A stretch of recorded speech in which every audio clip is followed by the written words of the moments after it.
কোরআনের কথা শুনবার জন্য যদি কোনো মুসলমান মুমিন এই নিয়তে যদি বের হয়, আমি যাচ্ছি কোরআনুল কারীমের মাহফিলে, এই মাহফিল থেকে আমি কি করব?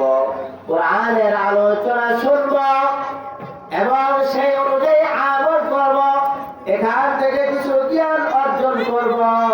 যদি কোনো ব্যক্তি এই নিয়তে যদি ঘর থেকে বের হয়, বের হয়ে যদি মাহফিলের দিকে রওনা যায়, আল্লাহ রাসূল সাল্লাল্লাহু আলাইহি ওয়াসাল্লাম ফরমান, তাহলে আল্লাহ তাআলা ওই ব্যক্তির জন্য জান্নাতে যাওয়ার রাস্তা সহজ করে দেন। সকলে চিল্লায়া বলেন না সুবহানাল্লাহ। এই সম্পর্কে এক সাহাবী অনেক দূর থেকে অতিক্রম করেছেন শুধু এই হাদিসটা শোনার জন্য, মদিনায় সফর করে এসেছেন। আসার পর ওই সাহাবী যে সাহাবীর নিকটে আসলেন, তাকে বলতেছে, ভাই আমি তো শুনেছি আপনি একটা হাদিস রওয়ায়াত করেছেন, যে হাদিসের অর্থ হলো যদি আপনি যদি কি করেন, যদি কোনো ব্যক্তি যদি এরকম কোরআন হাদিসের আলোচনা এই উদ্দেশ্যে শোনার জন্য যায় যে সে আমল করবে, ইলম শিক্ষা করবে, তাহলে তার জন্য নাকি জান্নাতের রাস্তা সহজ হয়ে যায়। ওই সময় ওই ব্যক্তি অর্থাৎ মদিনা থাকা ওই সাহাবী বললেন, আপনি কি মদিনাতে কোনো কাজের জন্য এসেছেন কিনা, না শুধু এই হাদিসটা জানার জন্য এসেছেন? এবার ওই সাহাবী বলে, আমি একমাত্র এই হাদিসের যাচাই করার জন্য এসেছি। সকলেই বলেন না সুবহানাল্লাহ। এবার ওই সাহাবী বলেন, না আপনি কোন ব্যবসা বাণিজ্যের জন্য এসেছেন? এবার ওই সাহাবী বলে, না না আমি কোন ব্যবসা বাণিজ্যের জন্য আসি নাই, আমি একমাত্র এই হাদিসের যাচাই করার জন্যই এসেছি। ওই সময় মদিনা থাকা ওই সাহাবী বলেন, আল্লাহ তাআলা তোমার জন্য জান্নাতের রাস্তা সহজ করে দিয়েছে। সকলে জোরে বলেন না সুবহানাল্লাহ। মাদ্রাসা এটা এমন একটি প্রতিষ্ঠান, যদি এই মাদ্রাসায় তাহলে ইলমটা দিন শেখার জন্য আসে, ইলম হাসিল করার জন্য আসে, আর এই ইলম অন্বেষণ করার জন্য আসার জন্য আল্লাহ রাব্বুল ইজ্জত ওই ছাত্রের জান্নাতের যাওয়ার রাস্তা সহজ করে দেন। সকলেই বলেন না সুবহানাল্লাহ। শুধু ওই ছাত্র রাস্তা সহজ করে দেন বিষয়টা এমন নয়, বরঞ্চ ওই ছাত্রের বংশ থেকে ওই তালিবুল ইলমের বংশ থেকে যতগুলা মানুষ কবরে শায়িত আছে, তাদের প্রত্যেককে আল্লাহ রাব্বুল ইজ্জত মাফ করে জান্নাতি বানায়া দেন। সকলেই বলেন না সুবহানাল্লাহ। এরকম কি করেছেন, ফজিলত দেওয়া হয়েছে তালিবুল ইলমদের জন্য।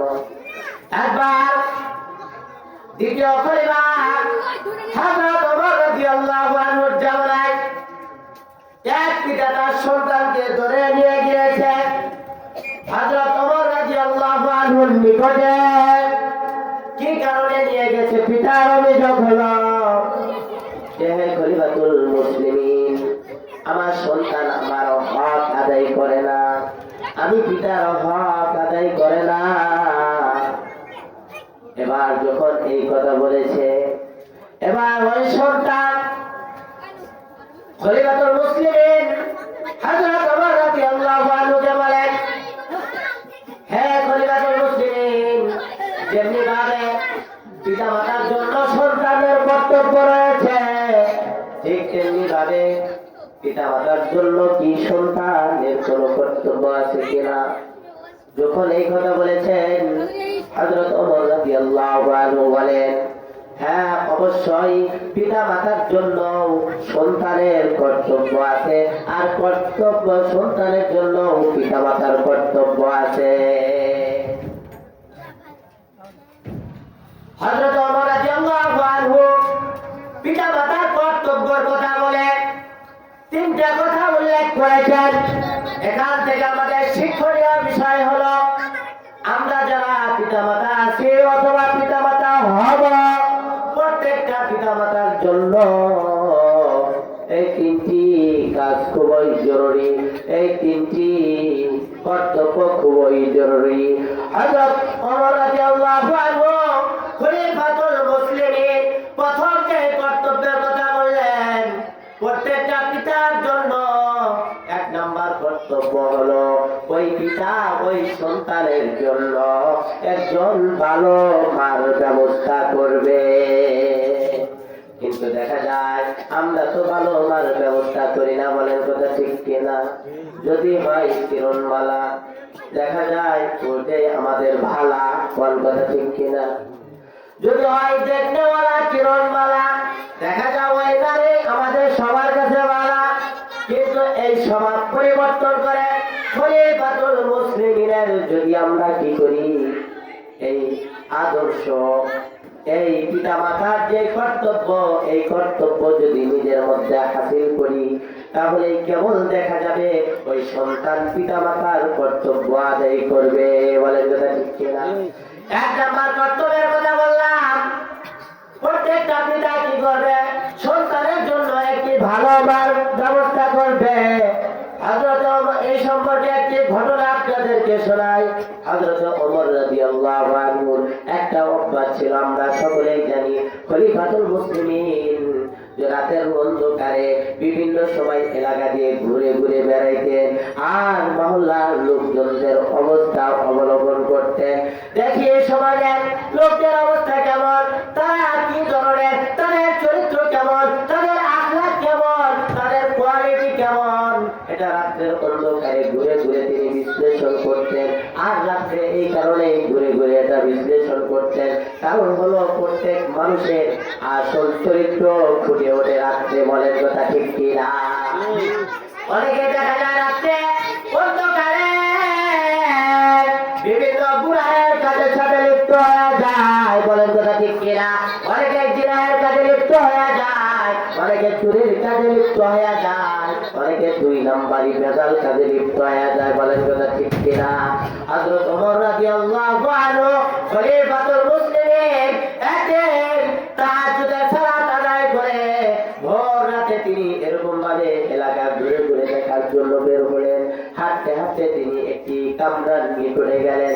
এবার দেখতে পেলেন ওই কামরার নিকট থেকে এরকম আওয়াজ আসতেছে, মা সন্তানকে বলতেছে, হ্যাঁ নিয়ে উঠো, দুধ দহন করতে হবে, দুধ বিক্রি করতে হবে, টাকার অনেক প্রয়োজন, টাকার অনেক প্রয়োজন, বাজারে দুধ নিয়ে গিয়া বিক্রি করে এই টাকা দিয়ে আমাদের খাবার ক্রয় করতে হবে। উঠো, প্রয়োজনে দুধের মধ্যে একটু পানিও বেশি করে মিশাইয়া দিও, দুধের মধ্যে পানি মিশাইয়া দিও, যাতে আমরা টাকা কিছু বেশি পাই। এবার যখন এই কথা বলছে, ওই নিয়ে এবার বলতেছে মাকে ডাক দিয়ে, মা খলিফা ওমরের তো নিষেধ, দুধের মধ্যে পানি মিশানো যাবে না, তাহলে তো এটা অন্যায় হয়ে যাবে। এবার মা ডাক দিয়ে বলে, আমার খলিফাতুল মুসলিমিন তো আর রাত্রের অন্ধকারে এখানে আসে নাই, খলিফাতুল মুসলিমিন তো আর দেখবে না আমরা দুধের মধ্যে পানি মিশাইলাম।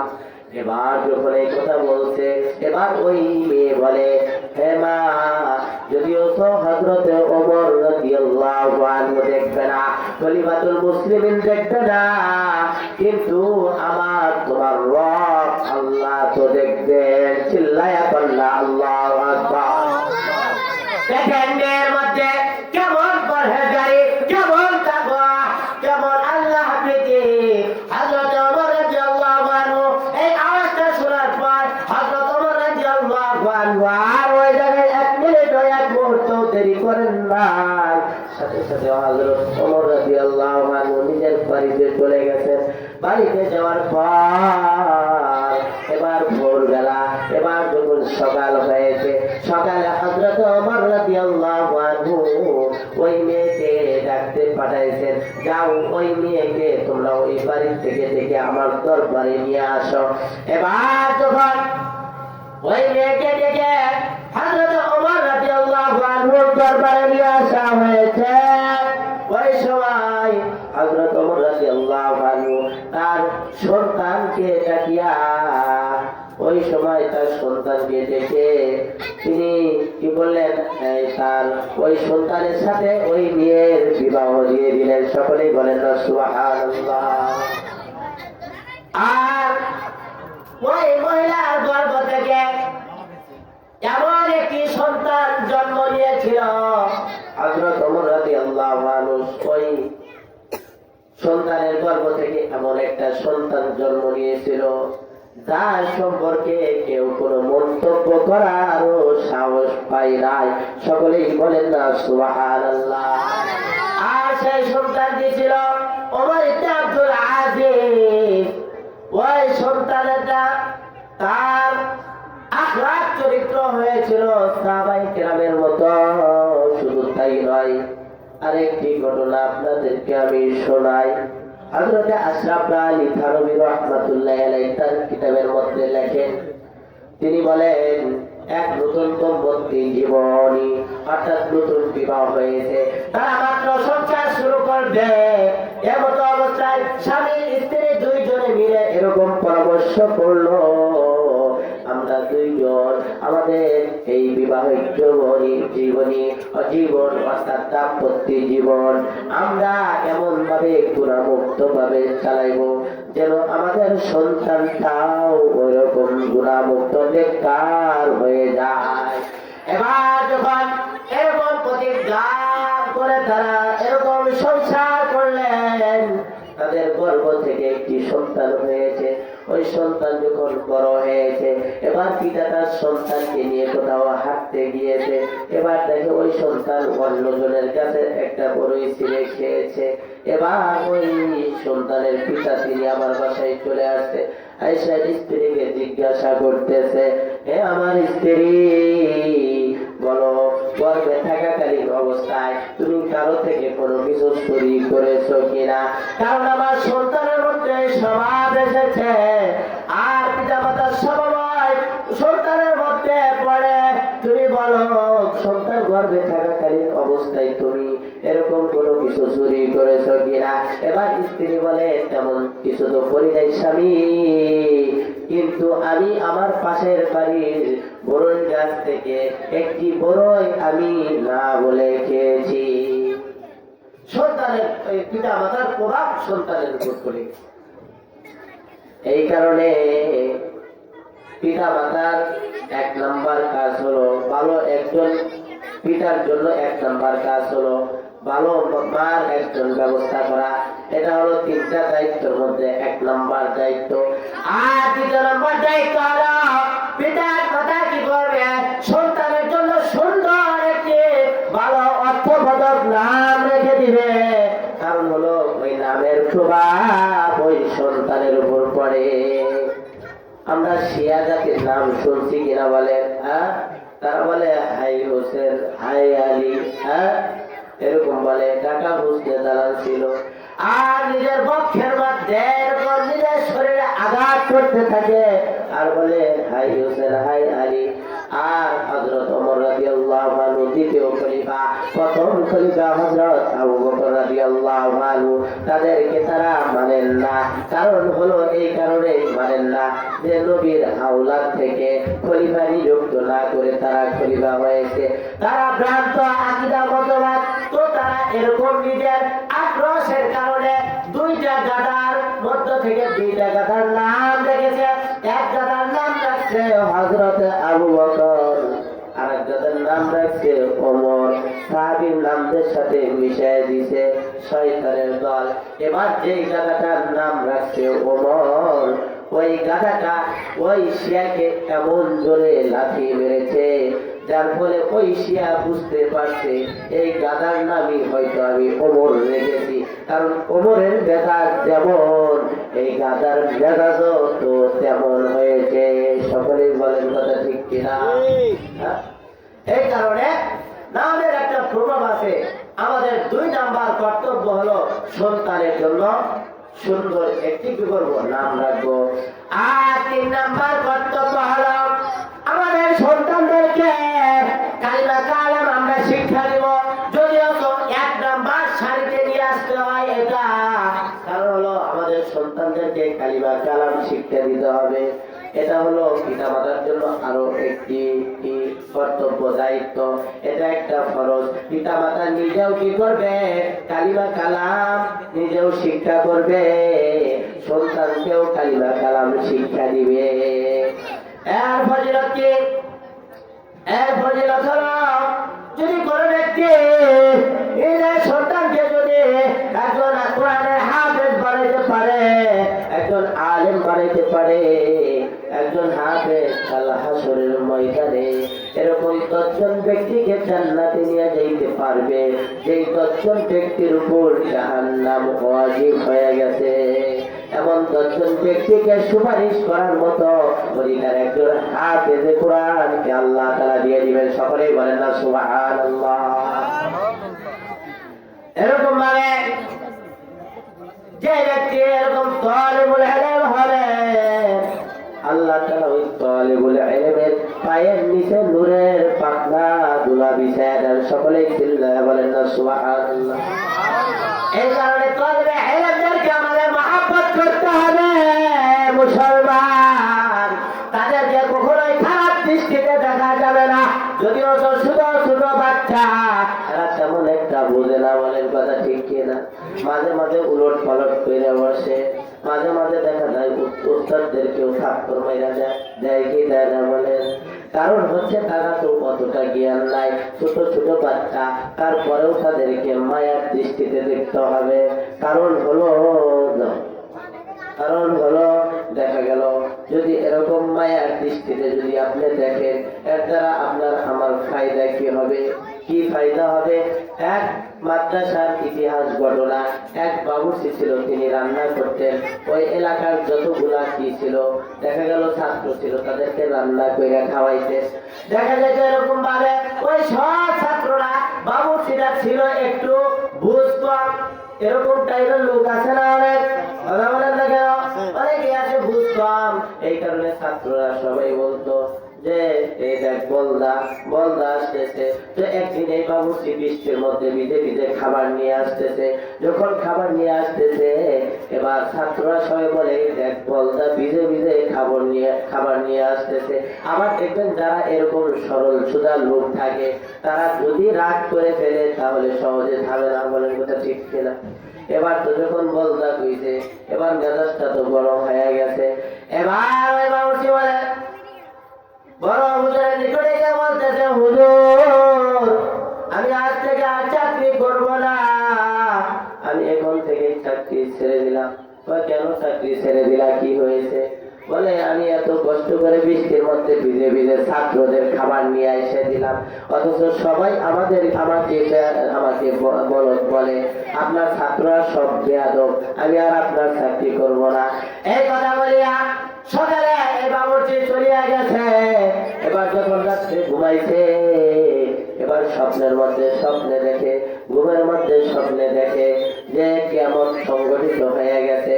এবার কিয়ামত সংগঠিত হয়ে গেছে, ফুলসিরাত সামনে চলে এসেছে। এত চিকন চুলের মতো চিকন রাস্তা, তরবারির মতো দাগ।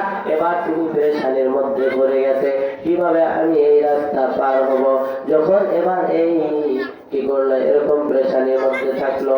এবার এইরকম পেরেশানিতে থাকতে থাকতে হঠাৎ করে দেখে ওই মাদ্রাসার ছাত্ররা দৌড়াইয়া চলে এসেছে, চিল্লাচিল্লি করে চলে এসেছে। আর ওই ফুলসিরাতের উপর পা রাখা মাত্র ওই ফুলসিরাতটা হাইওয়ে রোড হয়ে গেছে, প্রশস্ত রাস্তা হয়ে গেছে। সকলেই বলেন না সুবহানাল্লাহ। এবার যখন প্রশস্ত রাস্তা হয়ে গেছে, ওই তালিবে আলেমরা দৌড়াইয়া পার হয়ে গেছে। আর যখন এরকম পার হয়ে গেছে, পার হওয়ার সময় দেখা যায় এবার একজন পিছন থেকে একটা তালিবে আলেম ওই বাবুর্চিকে দেখছে। এবার দেখে বলতেছে, ওই দেখ আমাদের ওই বলদারা আসতেছে, ওই বলদাকে সাথে নিয়ে লওয়া। এই কথা বইলা কোন ছাত্র কাঁদে, কোন ছাত্র দেখা যায় এরকম ভাবে জড়াইয়া ধইরা এরকম ভাবে ফুলসিরাত আমাকে পার করে দিল। এবার ওই রাত্রে যখন এটা দেখা ঘুম ভাঙে গেছে, দৌড়াইয়া এবার ওই বড় হুজুরের নিকটে চলে আসছে। আইসা রাত্রে লক করতেছে। যখন লক করতেছে, এবার বড় হুজুর বলে কে? এবার ওই বাবুর্চি বলে, হুজুর আমি আসছি, চাকরি করবো। বড় হুজুর বলতেছে, কেন তুমি চাকরি করবা? সকালে তুমি চলে গেলে চাকরি করবা না, বাড়িতে আসছো চাকরি করবা। এবার ওই বাবুর্চি বলে, হুজুর এতদিন চাকরি করেছি আমি না দেখা, আর আজকে থেকে আমি চাকরি করবো দেখা দেখা। সকলে বলেন না সুবহানাল্লাহ। এবার যখন বলছে আমি দেখা দেখা চাকরি করবো, এবার দেখা গেল বলে ঘটনা কি, পরে এই ইতিহাস শোনাই দিলেন। আবার পুনরাবৃত্তি করতে গেলে সময় দরকার, বলে কথা ঠিক কিনা, তখন এই ঘটনাটা বইলা দিলেন। এবার দেখা যায় এরকম অসংখ্য ঘটনা আছে। দেওবন্দ মাদ্রাসার শাইখুল হাদিস তার সন্তান আসাদ মাদানী একটা ঘটনা লিখেন, যে কিতাবের মধ্যে লেখেন যে হিন্দুস্তানের কোন একটা গোত্রে মুসলমান মানুষ ছিল, সব মুসলমান, কিন্তু তারা কালিমা কালাম জানতো না, কিভাবে জানাজার নামাজ পড়াইতে হয় এটা জানতো না। তাদের গোত্রের মধ্যে একটা মানুষ মারা গিয়েছে, আর ওই মানুষটা তারা গোসল টোসল করাইয়া কাপড়ের কাপড় পরাইয়া রাস্তার সাথে দাঁড়াইয়া রয়েছে, কোথায় থেকে একটা হুজুর আসবে, আর ওই হুজুরকে দিয়া তারা কি করবে, এরকম ভাবে জানাজার নামাজ পড়াই নিবে। এবার যখন এরকম ভাবে দাঁড়ায় রয়েছে, হঠাৎ করে একজন হুজুর চলে আসলো। আসার পর হুজুরকে বলতেছে, হুজুর আপনি একটু আমাদের লাশটার জানাজা করে দেন, আমরা তো জানাজা জানি না। এবার হুজুর বলে, আমার চাকরির ইন্টারভিউ আছে, সরকারি চাকরি, না গেলে তো চাকরি হবে না। বলে হুজুর জানাজা না করাইলেও তো আমাদের উপায় নাই। এবার এক পর্যায়ে হুজুর জানাজা পড়াইছেন। জানাজা পড়ানোর পর এবার তারা বলে, হুজুর কিভাবে কবরে নামাইতে হয়, কবরের দোয়া কেমনে কি পড়তে হয়, এটাও তো আমাদের জানা নাই। আপনি কবরে নামাইয়া লাশটা একটু কষ্ট করে দাফন করে যান, বাকি কাজ আমরা পরে করে নিব। যখন এই কথা বলেছে, এবার হুজুর তাদের রিকোয়েস্টের কারণে, অনুরোধের কারণে কি করলেন, হুজুর কবরে নামলেন, নাই না ওই লাশটা কবরে নামাইলেন, নামাইয়া দাফন করে হুজুর দৌড়াইয়া চলে গেছে, যে এবার তিনি চাকরির ইন্টারভিউ দিবেন। এবার যখন অফিসে ঢুকেছেন, ঢোকার পর তিনি দেখলেন কাগজ পাতির জন্য যখন হাত দিয়েছেন, দেখেন তার আর কোনো কাগজ পাতি নাই সাথে। এবার তার স্মরণ হয়, আমার কাগজটা যেন মনে হয় যে হয়তো কবরের মধ্যে পড়েছে, মনের মধ্যে এরকম জাগ্রত হয়েছে। এবার ওই ব্যক্তি, ওই হুজুর আবার পুনরায় কি করেছেন, ওই এলাকাবাসীর কাছে চলে গেছেন। এবার তাদেরকে অনুরোধ করছেন, এই কবরের মধ্যে আমার এরকম জরুরি কাগজপাতি রয়ে গেছে, এই কবরটা খনন করতে হবে, খনন করে আমার ওই কাগজপাতি বের করতে হবে। এবার ওই এলাকার মানুষ বলে, আমাদের তো জানা নাই এই মাসালা, কবর খনন করা যাবে কি যাবে না, আপনি তো ভালো জানেন। এবার যখন এই কথা বলেছে, হুজুর বলে চলো সমস্যা নাই।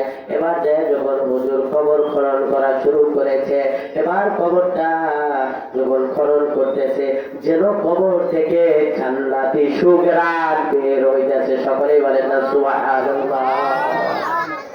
জান্নাতি সুঘ্রাণ বের হইতেছে।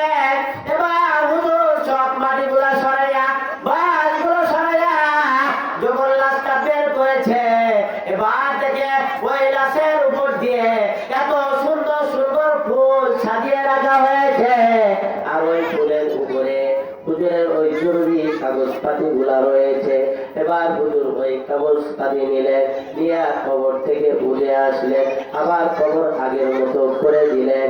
কিন্তু জানার বিষয় হলো, হুজুর ওই এলাকার লোকজনদেরকে জিজ্ঞাসা করলেন, যেই লোককে এখানে দাফন করা হয়েছে এরকম সুঘ্রাণ আসছে, আর এরকম ফুলদারাজ, জান্নাতি ফুলদারাজ সাজাইয়া রাখা হয়েছে, আমি অতীত জীবনে এমন কোনদিন সুঘ্রাণ পাইও নাই, এরকম দেখিও নাই। সকলেই বলেন না সুবহানাল্লাহ। এবার হুজুর ওই এলাকার লোকদেরকে জিজ্ঞাসা করলেন, এই লোকটা কি এমন আমল করত যার ফলে এমন হয়েছে, তার কি কোনো কিছু বা দুনিয়াতে জীবিত আছে কিনা?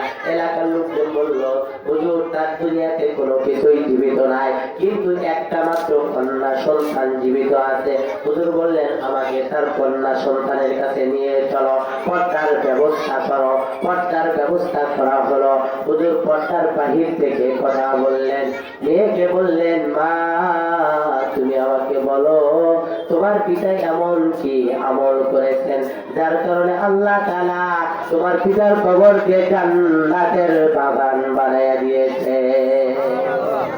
যখন এই কথা বলেছে এবার জবাব দিয়ে উত্তর দিতেছে, হুজুর আমার বাবা একজন মূর্খ মানুষ ছিলেন, কৃষি কাজ করতেন, জমি চাষ করতেন, আমার পিতা তেমন কোনো বড় আমল করতে পারে নাই, কিন্তু ঘরে একটা বই ছিল, ওইটা কি বই আমি বলতে পারবো না, কিন্তু আমার পিতা ওই বইটা বের করে প্রত্যেক দিনে হাত দ্বারা স্পর্শ করত আর ওই বইটা চুম্বন করত।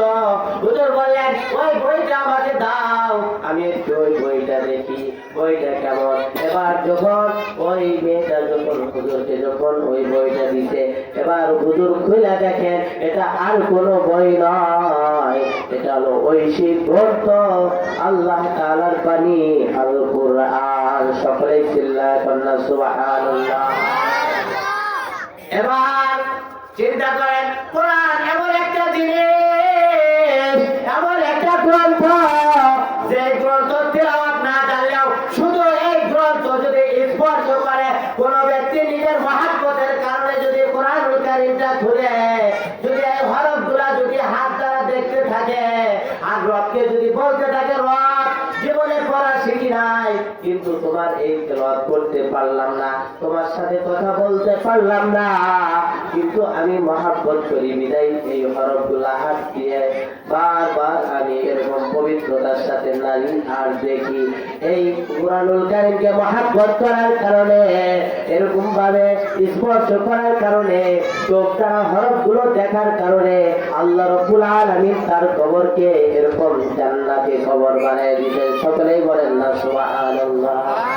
তাহলে অবশ্যই তলবে ইলম যারা এই ইলম শিক্ষা যারা করে, যদি এই তলবে ইলম শিক্ষাকারীদেরকে যদি আমরা মহাব্বত করতে পারি, যদি এই সকল ছাত্ররা উলট পালট করলেও যদি আমরা ক্ষমার দৃষ্টিতে দেখে ওই জান্নাতের আশায় যদি আমরা আমাদের বুকে জড়াই নিতে পারি, তাহলে অবশ্যই আল্লাহ রাব্বুল ইজ্জত আমাদেরকেও কাল কবরের মধ্যে এরকম ভাবে জান্নাত দান করতে পারে কি পারে না বলে।